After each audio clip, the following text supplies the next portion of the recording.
Oh, yeah. Would you like to win free access to Maps Hit, Maps Prime, Maps Performance, and the Intuitive Nutrition Guide? It's the Extreme Fitness Bundle. You can get it for free. Here's what you got to do. Leave a comment in the first 24 hours. Make it a good comment. If we pick your comment as the best one, you'll get access to the Extreme Fitness Bundle for free. Isn't that awesome? Now, the rest of you, turn on your notifications, subscribe to this channel so that you know when we post this video so you can enter into our daily contest to win all kinds of free stuff. Also, we're running a huge promotion this new month. It's May. We have Maps Aesthetic is 50% off, and the Extreme Fitness Bundle is 50% off. You can find out more about those or sign up at mapsfitnessproducts.com. Just use the code MAYSPECIAL with no space for the discount. Hey, I think your suggestion from the other day was really good for an episode topic. I was like, wow, this is new. Yeah. I mean, it's new for me, too. I feel warm and fuzzy right now. I know. I'm getting set up right now, I feel like. No. I thought it was a great suggestion. You wanted to do an episode on bad advice, so bad fitness advice. Yeah. That actually is good, but not for the reasons that you think. And so this might sound a little confusing, but when you said it, I just got all these like, oh yeah, I know exactly. It is confusing. I was trying to help, and it wasn't helping. So, I think I'm glad you have this figured out. So, I think we should where my head was at when I said this. I think you got it right. You totally understood where I was going with it. I think back of like all the stuff that I learned as a trainer, and a lot of the information that I communicated that was really bad, the stuff that was good, and a lot of that stuff has flip-flopped. Right? There was a lot of things that I used to say that I thought was the truth, and later on found out that it was not the truth, or things that I thought was good advice, and later on I found out was not so good advice. And the same is true on the other side. There was things that I would say was, oh, that's bad advice, that's terrible advice. And now that I've come full circle, I go, you know what, actually, that's actually pretty damn good advice. Yeah, because so in the fitness industry is just notorious, right, for just making things up and saying lies to sell products or whatever. But some of the stuff that comes out of the fitness industry is based on results. But then what they try to do is they try to explain why it works, and the way they explain it, the reasoning is all wrong, right? So they'll say, do this thing, and you'll say, well, why? And they'll say, well, and they know it works. And when I have clients do this, it works. And when I do it, it works. But then they try to explain it. They go, oh, it's because, and they'll make up some science. That's totally wrong. That's a great point, because doesn't it remind you of kind of what we talked about with like yoga and massage therapy and like kind of the woo-woo. The language. Yeah, the woo-woo language ends up, you get the scientific community that just can't wait to destroy that. They just want to come in and be like, that's a bunch of bullshit. That is not how you just gets lumped in bro science immediately a lot of times. But yet there is tremendous value in the things that have been in practice for hundreds of years. I'll give you an example, right? Adrenal fatigue, right? This is a term that that rubs a lot of people the wrong way, but this was really an observation on a whole host of symptoms that a lot of functional medicine practitioners and health coaches were noticing. And they named it adrenal fatigue because they said, okay, the reason why you feel so tired, the reason why you have such bad hot-cold tolerance, the reason why your metabolism is slow, the reason why your libido is low and you have inflammation is because your adrenals are fatigued and they're not producing enough, hormone or whatever. Well, that turned out to be wrong. Now, the symptoms are real, but their explanation was wrong. Now, the reality is adrenal fatigue exists, but not because the adrenals are fatigued, but rather because there's a dysfunction between the hypothalamus, the pituitary, the HPTA axis, and the adrenals, right? So you've got dysfunction in this axis, and so because of that, your hormones are definitely off, but it's not adrenal fatigue, right? It's not adrenal fatigue. So when you said that to me, there's one thing that popped in my head right away. It was one of the first pieces of advice that I got from another fitness person that I also started promoting to my clients when I first became a trainer. And when people followed it, it worked. And the advice was, look, if you want to get lean, don't eat past 6 p.m. It was like, the number changes. Sometimes people say 7 p.m., sometimes people say 5, but it's usually around 6 o'clock. So I 100% agree that that's one of the top ones for me, but my experience is different with it. So I had already learned the law of thermodynamics already by this time, and I'm being told by clients. Clients are coming to me, and they're hiring me, and they're saying, well, what do you think about me eating after 6 p.m.? Do I have to stop eating? I'm like, that's stupid. You can eat whenever you want, so long as the calories are aligned with your meal plan that I gave you, it doesn't matter. Doesn't matter what time of That's the day. right. It doesn't matter what time of the day it is. And so that was one of those, what I thought was bad piece of advice is that people were reading whatever book was going on at that time that was making that popular. And because the science didn't support that, I shit all over it. Right, because what the fitness people tried to say, or the way they explained it was, oh, past 6 p.m. you're not very active. So any calories you eat past 6 p.m. you're more likely to store. If you eat it early in the day, you're active in the day, and you burn it off. That's totally false. That's not It's at not all. about calorie burning. Yeah, it's really more of a digestion thing that I've found is really the benefit of this advice. Or habit thing. Or just Yes. behavior thing. Absolutely, 'cause That's here's what really, happens. That's really where it's at. Here's what happens when you don't eat past 6 p.m. for most people. They reduce their calories. Right. Naturally. That's right. Naturally. And they make better choices. They do, because if you look at the choices that people make with the foods that they eat, the bad choices, there's a time when we tend to make bad Where do food those choices. cravings sneak in? It's typically later hours. It's Ice almost cream. always Yeah. after 6 p.m. Yes, ice cream, popcorn, candy, alcohol, all these things Chips. are typically snacked on after 6 p.m. Yes. And that, to me, that's where and which is funny because I originally, as a 20-year-old trainer, would hear that. I would scoff at it or, shit all over it and then explain the science and that's not how your body works. And you can I eat at midnight because I do, like you can do it too. Yet at this point in my career, I'm not realizing how important the conversation around behavior was yet. Yes. And it's not just about the mechanics. It's a lot. In fact, the mechanics don't matter as much as the behaviors. That's the most important thing. So I went one side and I went to the other side and then I came back. So I started out in fitness hearing it was bad to eat past 6 p.m. because what I said earlier, right? If you eat calories late at night, you're not burning them off. And so I would tell people, and then I got my first certification. They taught us the law of thermodynamics and it doesn't matter. Calories are calories. Then I told people, eat whenever you want. And I noticed when clients would stop eating at 6 p.m. versus clients that just ate whatever they wanted, they did better by stopping at 6 p.m. Yep. And I couldn't really figure it out until I started to piece the behavior piece together. And I said, oh, here's what's happening. When I look at their reported food intake, all the bad shit happens after 6 p.m. It's almost never before 6 p.m. Yeah. It automatically lowers calories, and that tends to be when our willpower or whatever tends to, fall off. So not eating past 6 p.m., there's no magic fat burning, time or whatever. That really has nothing to do with that, but rather giving yourself a time tends to, and especially if it's based around your behaviors. By the way, if you're a person who has your worst meals are breakfast, which is very rare, but let's say that's you're 1% of the population where you're like, oh, I eat really healthy after 6 p.m. It's before noon where I really screw up.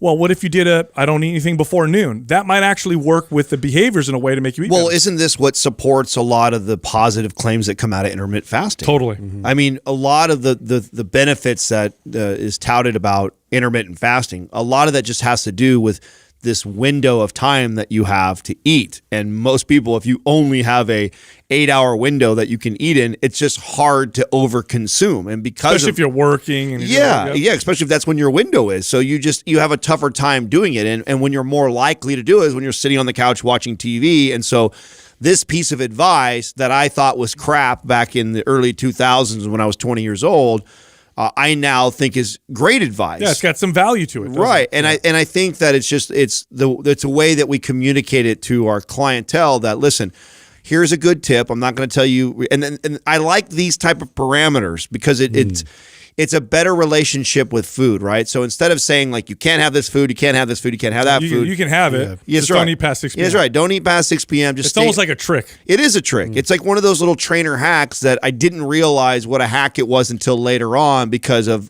understanding the behaviors behind it. Well, and also, I mean, it does affect a lot of things too. It has that trickle effect of that makes its way into your sleeping habits as well. That's true. So, it's just one of those pieces of advice that you could just say something simple like that the behavior after that is really going to benefit. No, that's a good point. You started to say something, we kind of cut you off, and it's true. Because you brought up the digestion thing, which is not a small thing. No, and especially if you're somebody who already has digestive issues. So if you already have digestive issues, You eat past, 7, 8 p.m. at night when you're not moving around and burning all those calories. And then you add in the fact that those are probably not the best choices that you make. Yeah. Now this is just this compounding effect that you're going to get from it. And then it disrupts your sleep, right? And then their hormones are off a little bit. You don't get as much recovery.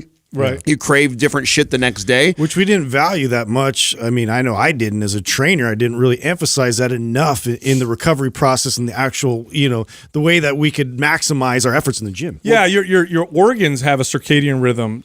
So light will help set your circadian rhythm, tell you when it's time to go to sleep and be awake. But so does your digestive system. So when you eat food, it tells your body you should be awake. So if you eat right before you go to bed, you're almost always going to have worse sleep. Well, I really like this topic and this conversation because we have some friends in the space. Our friend, Lane Norton, who I have a tremendous amount of respect for. We know a Dr. Nadolski guy who's built a following off of this, and they've made this mission to go out and just destroy anybody who puts out anything that the science doesn't support 100%. And now the bone that I have to pick with them with that topic is they do that so aggressively and so hard that I think that a lot of people get lost in the weeds. And there's some valuable pieces of information that we have debunked with science, but I still think have tremendous value around behavior. Yeah, so to give you an example, and let's say I didn't communicate this well, right? Let's say I told people, I did a post and I said, don't eat processed foods.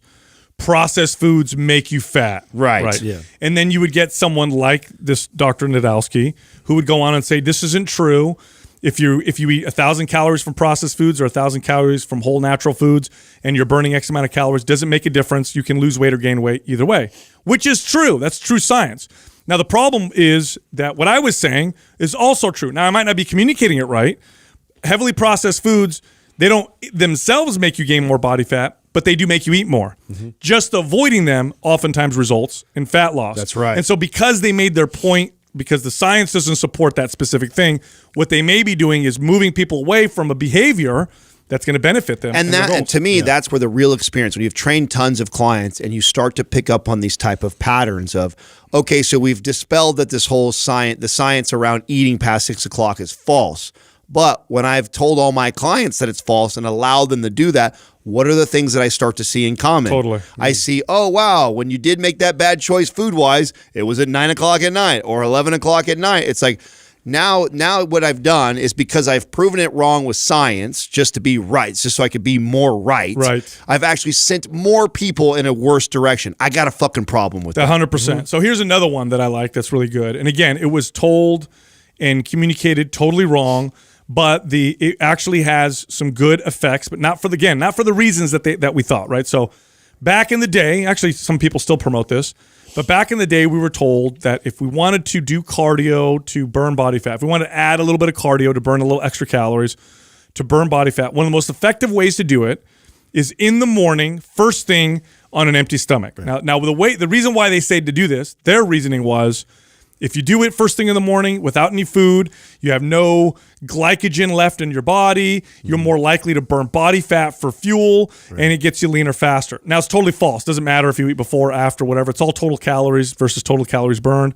Makes no difference at all. However, behaviorally speaking, when people wake up in the morning and do cardio before anything else, you typically find that they get leaner faster. Now, why is that? Because you're starting your day off with a healthy behavior. Activity. Yes, and studies show this, by the way. Studies show one of the easiest ways to get people to eat better is just get them exercise. Yeah. So if when I would work with a client and I'd want them to, I'd want to play, not a trick, but I'd want to do an experiment. Like, okay, let's see if this works. And I would say something like, okay, here's what I want you to do. Before you eat anything, I want you to do a 15-minute bout on the treadmill or do 15-minute body weight exercises. And they would track their food for me. And I would notice when they would start the day off with a little bit of exercise, they would make better food choices. Studies show this across the board. When people start exercising, they start to make better food choices. Also, when people start the day off with something positive, it sets the stage for the rest of the day. And successful business people have known this for a long time. Also, when you start the day off with activity like that, you are moving more active for the rest of the day versus going straight to a job where you sit down. So when I was competing, I did this.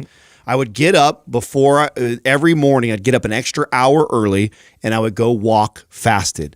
Now, the benefits of it was not, oh, I'm tapping into the glycogen stores quicker, or I'm burning, they're all burned off because I slept last night, so I'm tapping into fat faster. Nothing to do with that other than, guess what? If I had to do it before I started my day, I had to get up an hour earlier. Yes. Yeah. What would I have been doing had I not done that? Laying in bed. Laying in bed, sleeping, not burning any calories whatsoever. So now you're upping the volume of potential movement that you can add into the rest of your day. That's right. And then what that would end up doing was I also wouldn't go straight to eating right then. Then I had to come home, I'd shower, get dressed. It would prolong the time that I'd end up eating. And by the time I feel motivated because I started my day off right. I got a great walk, a little sweat, maybe I even read a little bit. So now I've got this, I'm already winning the day type of attitude, and it set the tone for the decisions that I would make for the rest of the day. One of my favorite, so I finally it's taken me a long time to get everybody to work out in the morning, and we've all decided to do it, right? We work out here in the studio, and this is the truth, this is for the audience.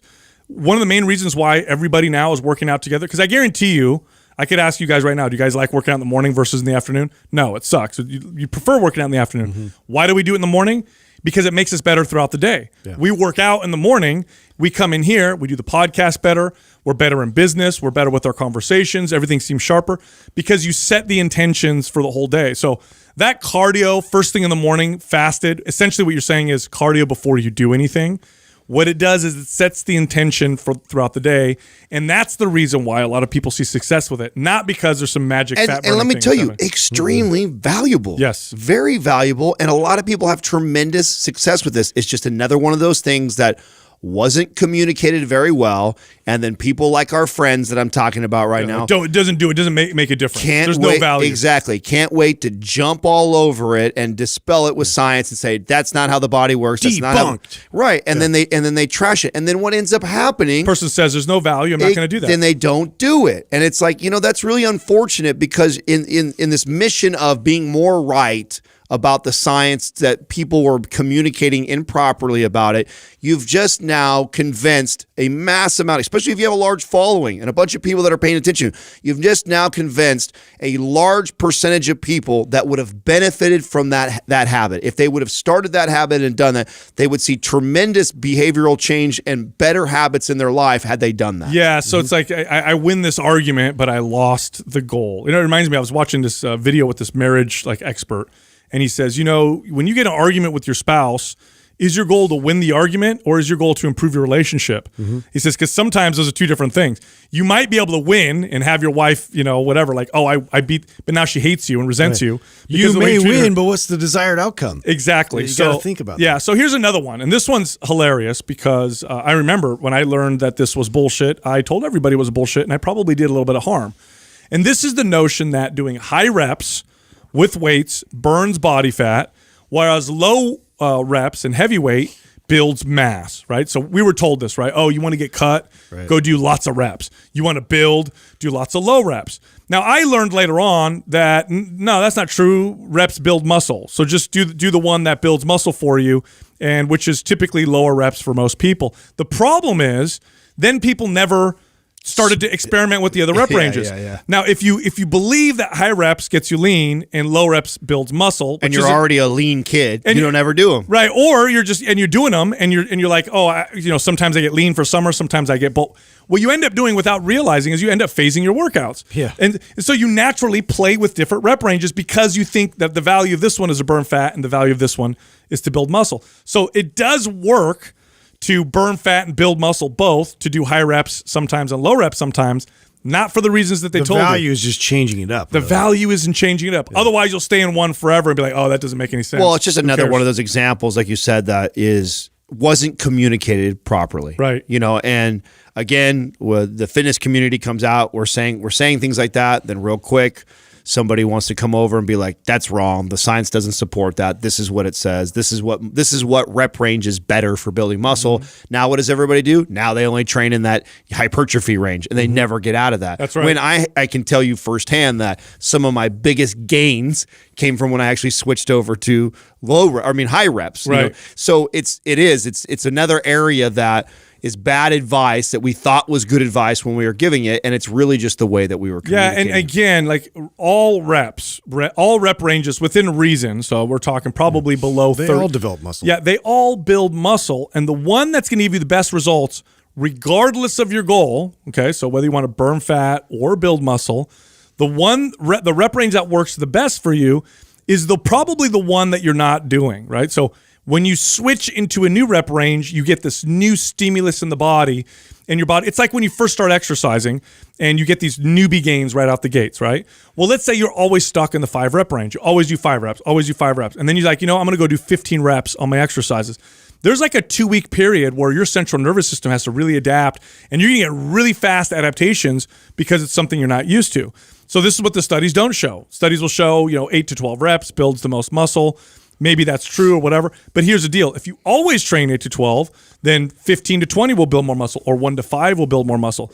So the inadvertent effect of telling people high reps do this and low reps do this is the average person who sometimes bulks and sometimes cuts. Oh, wintertime is time to bulk. Summertime, time to cut. Without realizing it, they're phasing their workouts. Now, of course, it makes the argument stronger because they're like, I noticed great results when I switched my rep ranges. It did happen that way. Yes, but it's not, again, it's Do not you for guys those remember reasons. what one you got stuck in the longest? Like, Justin, what were you training like for the longest as far as your rep range? Do you At remember? least in like the 5 rep range. Yep. Yeah, that was like my sweet spot. I just loved it. And that's the thing too. We're creatures of habit. I really love to train that way. And so I wanted to go to the information that was like promoting that the most. And so it's like, you kind of look for that, like, well, who else like thinks this way and does things this way? And so we're just led, like human behavior, we're led in that direction of doing what we like. That's such a good point. Something that we do, right? When we're attracted to something, like all these points that we're bringing up, it's really dangerous because you can actually find articles and studies to support whichever side you want. Whatever one you want to side with in this, you can go after. This is your point. There is science there. Yeah, right. This is Sal's point the other day that he made in the podcast, talking about how things have gotten so political, even in science and studies. It's like I can find a study to support both sides of this argument. So it's really dangerous on how you decide to search this. If you go in with that you want to prove yourself right and the other person wrong, you very easily can by searching a certain way. I remember. So I got stuck in the low rep ranges because back in those days, when you read the magazines, if there was an article on mass building, that's what they always said, right? Mass building principles. It was always heavy, low reps. Anytime I read an article on get shredded, get lean for summer, it was always high reps. Mm-hmm. Now, as a skinny kid, I'm like, I don't want to get shredded. I'm already shredded. I want to get big. Yeah, I'm avoiding anything over 5 reps. So I did everything low rep all the time. And then I remember I don't remember which magazine. It might have been Flex magazine. There was a bodybuilder, Frank Hillebrand, I think was his name. And he wrote this article about how he got his best physique. And I like the way he was built or whatever. So, of course, when you're a kid, you look at the guy you want to look like and you're like, I'm going to take his advice, right? Mm-hmm. Not very scientific. But he goes, very common though. But he goes, I get my best gains in the 12 rep range. And he made this whole thing about it. But basically he's saying, this is what built the most muscle on me. So I said, you know what? I'm going to go try 12 reps.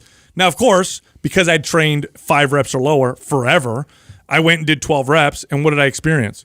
I got muscle gains fast. Whole new stimulus. Real quick, I grew. Now, the problem with that is then I thought, stuck with that. Yeah, I'm like, this is the answer. That is the exact same thing. Almost my same story, too, is because all the magazines, right? If you were reading like Muscle and Fitness and Muscular Development. Flex. Flex. Like and all the jacked bodybuilders, everything was like 6 reps. Mass builder, arm blaster, everything to get bigger was all about you got to live in the low rep range. And since I was a skinny kid, it was like, I'll never spend any time. So years, like 5 years at least of consistently lifting in that rep range.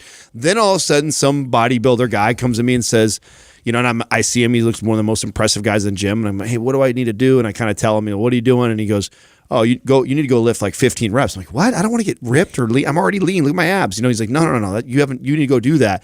I did that. I blew up like I never had before.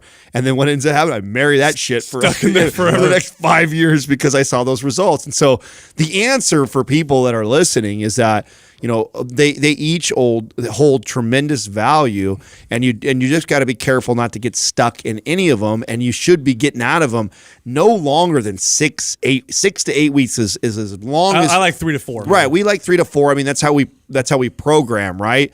But I would tell somebody like you got to get out of there by 6 or 8. The best rep range to burn fat is also the best rep range to build muscle. Okay, right. Remember that. So the rep range you want to pick regardless if your goal is fat loss or muscle gain, is going to be the best one for both.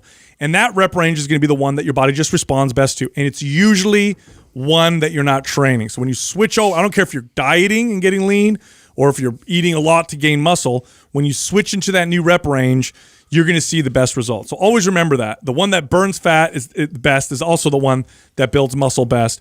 Move in and out of different rep ranges. All right, so here's the next one. And this one I railed against for a long time until I realized that it was actually good advice, again, not for the reasons that they said. So coming into the fitness industry, and I mean as a professional, as a trainer, I first came to it from the bodybuilding world. Now, not because I was a bodybuilder. I was a young kid, and no way I would have gotten on stage and done well. But all my advice, all the stuff that I had learned, all the stuff that I had read, came from the bodybuilding side of the fitness space because my goal as a kid was to build big muscle. So all the information I got before I had my first certification was from, Muscle and Fitness, Flex Magazine, Iron Man. It was from talking to bodybuilders. It was from people who were into that side of fitness. And what they always said was, you need to eat a ton of protein. Eat so much protein it's going to come out of your ears. Like protein like crazy. 1.5 grams, 2 grams per pound of body weight. Go crazy with the protein. And so I did this for a long time. And I remember I got my first certification, and I remember there was a nutrition component, and the person teaching it was very smart. By this point, I want to become a trainer, and I'm starting to realize bodybuilding there's maybe some truth into it, but they might be wrong about some stuff. And I remember this guy up there going, you don't need 2 grams of protein per pound of body weight. And he's bringing up studies. And I'm like, those idiots, they just wanted me to buy all their supplements. These guys are morons. Yeah. You don't need nearly that much protein. And so when clients would come to me and say, hey, should I be eating tons of protein? I would say, no. You don't need that much protein. It's not great. Well, here's the truth. And again, it's not for the reasons that they said. When people, the average person, I'm not talking about the fitness fanatic. So if you're watching this right now and you're like a maniac fitness fanatic, don't listen. But if you're the average person, you're probably not eating enough protein. And if I tell you to eat a lot of protein, you'll probably eat the right amount of protein. And what does that do for you? It increases muscle gain. But here's the biggest benefit. It controls your appetite. Boy, does protein do that effect. In fact, Adam, right now, what you're doing with your nutrition, with your elimination diet, your protein's through the roof because it's mostly meat.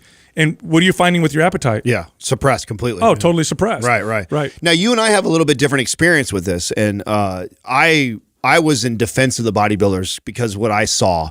So I too remember learning that and hearing how much protein I needed to hit, and I struggled. And being a fitness fanatic, being somebody that was taking in the shakes, I still had a hard time with it. Now I was a tall, lanky, active kid, and so that tells you why I had a little bit of a challenge getting there. But then as I started to train clients, and remember 65%, maybe 70% of our clientele are women, middle-aged, and I was assessing their diet, the way they ate.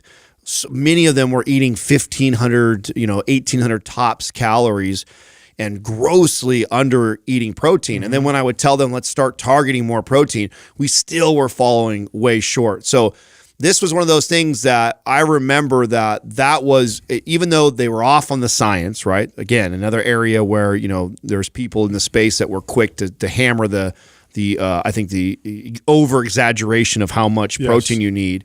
But the truth is, most people need so much more than what they're consuming, that hammering this, you got to go more, go more is probably pretty damn good advice for most people. Yes. If you are somebody who knows that you struggle, in fact, I've had so much success with that being the only thing that I told someone to follow. So I would get these clients sometimes, and this came in around when I was about 3-4 years in, I started to piece this together because it was such a challenge. I thought, you know what? I'm going to stop, and what I learned about how satiating protein was, I'm going to stop telling people, can't eat this, do this. Like, all I'm going to say is, like, you need, Miss, Susie, whatever, you need 140 grams of protein. I don't want you to think about anything else. Get your 140 protein. Just hit that. Hit that. Get after it. Try and get it through Whole Foods. If we need to use the protein shake or the bars, we will. But I want you to try and that's all I want you to think about. And I had tremendous success with clients just by having them shift their focus over to protein and just going after it. Yeah, it just naturally sort of brings down the overall calories because right away it's satiating and you're just not inclined to keep adding in in a lot of food right after that. And so that would be an easy one for me if I'm trying to adjust. One of my average clients is to just like literally just focus in on the protein and, watch what happens to just that one thing. You take a 130-pound female and you tell her, eat 110 grams of protein every day. Don't miss it. This is what you need to hit. This is your goal. Prioritize this. And they do that. Now, how many chicken breasts is 110 grams of protein? Yeah, like 3 6-ounce chicken breasts. Okay, so a 130-pound woman, she's going to have to eat like 3 6-ounce chicken breasts to hit that. Or there's beef or whatever. She's naturally going to eat less. This just happens. Protein is extremely satiating. It really kills your appetite better than any other macronutrient. Studies prove this. Of course, there's a thermogenic effect that's very minimal. That's not what we're talking about here. It does encourage muscle building. So indirectly, because you build more muscle, you speed up the metabolism.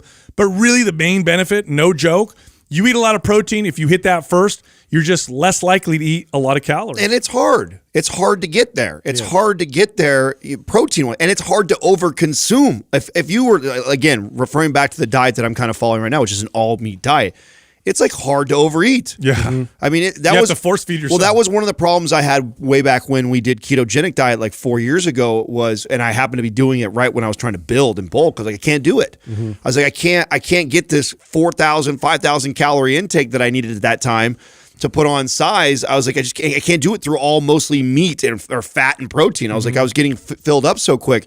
The same thing goes for the meat. And it's so easy to overconsume carbohydrates. Oh boy. So just by telling a client, I'm not telling them they can't have carbohydrates, but saying, listen, you got to get this in protein, focus there, they would fill up and they wouldn't even want that much carbohydrates. Well, the average client I would always get, whether they realize it or not, still had that sort of food pyramid idea that grains are so important. And so they literally would base their meals first there and then build upon that. And so to flip that on its head made a massive change. Yeah, it's really hard. It's really hard to overeat protein unless it comes packaged with a lot of fat, a lot of carbohydrates, and other things that make it taste good. But protein is very hard to overconsume. Try it. Try overeating chicken breasts or try overeating lean red meat. You can even go processed. Try overeating beef jerky. Now compare that to a bag of potato chips or candy or even a bowl of rice, even a bowl of plain rice.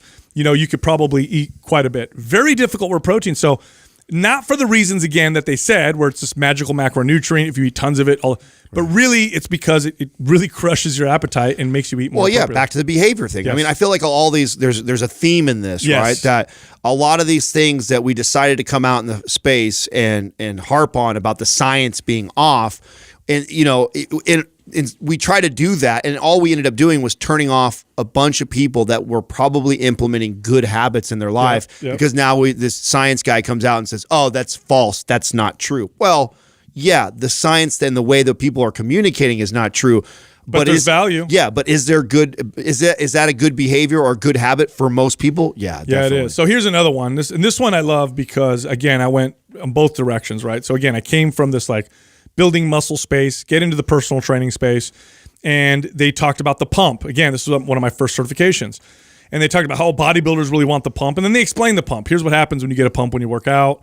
More fluid rushes into the muscle, then comes out. You get this engorged feeling. It's temporary.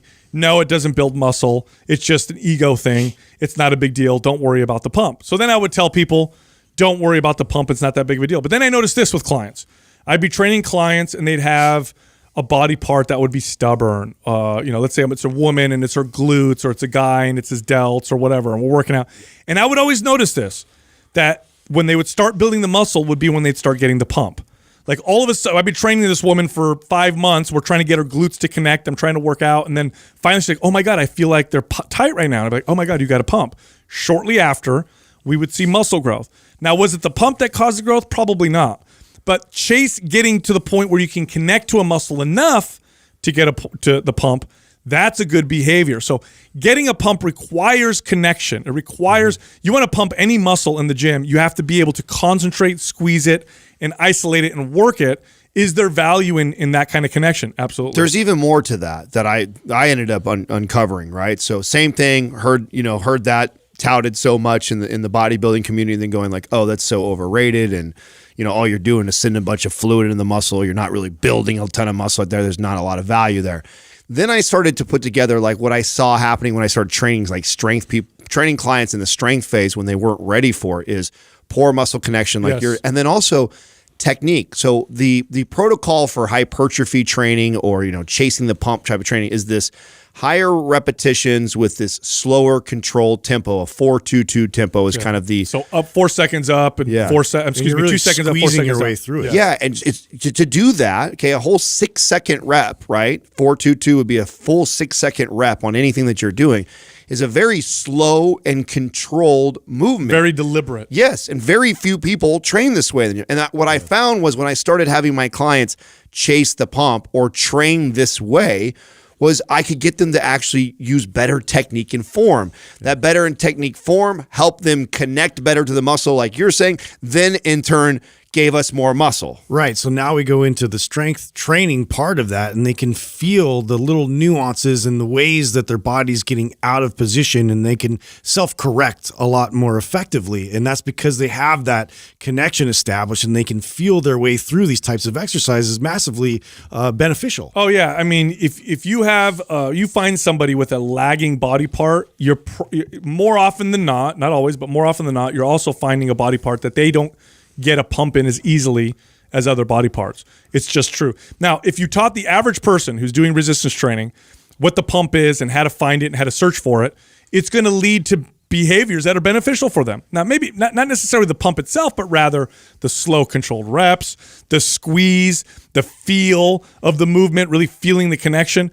All of those behaviors lead to better results. So the pump has great value for the average person. Again, not for the reasons that we thought, but it still has tons of value. I want to add something to this list that we didn't bring up that is I'm reminded of right now that I remember. Let me guess what it is, because I have one too. Oh, let me hear. Yeah, so mine was like, there was this old adage of like, try and drink a gallon of water a day. Oh, okay. That's actually a good one. Another good one. Okay. And that's something that I actually wasn't thinking. Go ahead. Share that. Because so a lot of times like people found that to be like unrealistic. Like I can't like drink. This is like outrageous. But like just the conscious effort of trying to actively pursue water, just like we're kind of talking about with protein, led to better behaviors, and it led to energy spikes, cognitive enhancements, joints, like some pain alleviation, like lots of benefits in that direction. But it wasn't about the gallon. It's really the pursuit. No, there was a book that came out, and I think in the early 2000s or late 90s that was try to make like water be like this miracle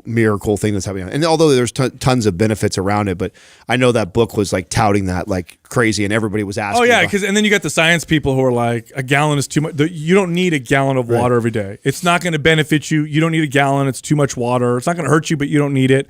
But the result of drinking a gallon of water, the truth is, like what Justin said, is you're trying to drink a gallon of water. You're not drinking anything else. That's number one. Yep. Your appetite is usually controlled. That's number two. Yep. Number three, and this is a funny one, but it's true, you're moving more. Why? Get up and pee. You're walking to the bathroom. Yeah. And then four, I'd add to that, you end up eliminating like other beverages that have calories Yeah, I in said them. that. Oh, okay. Yes. Those alone, because you're focused on that, I think. So here's another one that I remember.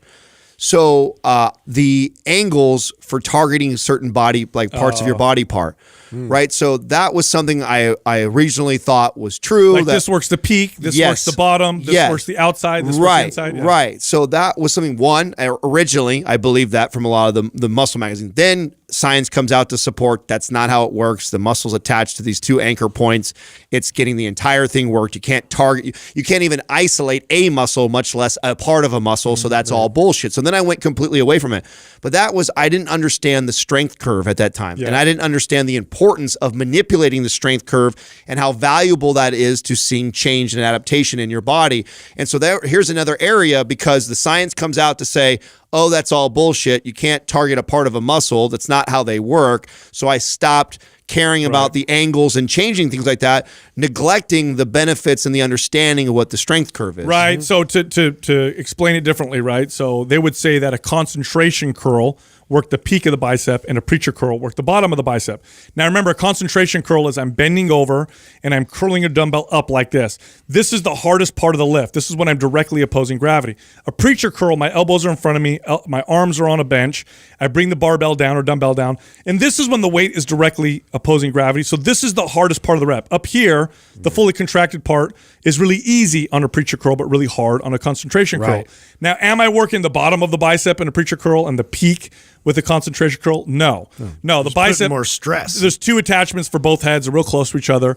You can't work the bicep from here to here or here to here. The whole thing works. So that's false. However, just like Adam said, there's lots of value in training the different strength curves. The concentration curl requires lots of tension in this fully contracted position. The preacher curl requires lots of tension in this more extended position. That's right. And the muscle fibers, the way that they attach when they slide across each other, those attachments are stressed more at different points based on the strength curve. That's right. So the value in angles is tremendous. You're just putting more emphasis in a different part of the strength curve. Yes, the value is tremendous. Again, not for the reasons that they said. That's right. And the danger is if you get caught up and because you hear that information that's false, that doesn't, and then all of a sudden you start doing all the same bicep exercises. All barbell curls. That's right. It doesn't make a difference. That's right. And then you start doing all the same ones because it doesn't change. Well, the problem with that is that your body's so adapted to that plane of motion, that strength curve, that one of the best things you could do for the peak or the side of the bicep or whatever part you want is to literally just do a different angle that will actually manipulate and change the strength curve. So that was one of those ones that early on I adopted, thought was right. Then I find out the science disproves it. That's not true. You cannot isolate a part of the muscle. Then I go, oh shit, well then I'm just going to disregard doing all this weird angled shit all the time. And then later on understand the value of manipulating the strength curve and what that does for adaptation and growth. So those are the ones that I think were the big ones. That's a really good one. Right. Look, if you like our information, you'll love mindpumpfree.com. We have lots of free guides there to help you with fat loss, muscle building, even targeting specific muscle groups. Again, it's mindpumpfree.com. You can also find your favorite podcast hosts on Instagram. So you can find Justin at mindpumpjustin, me at mindpumpsal, and Adam at mindpumpadam.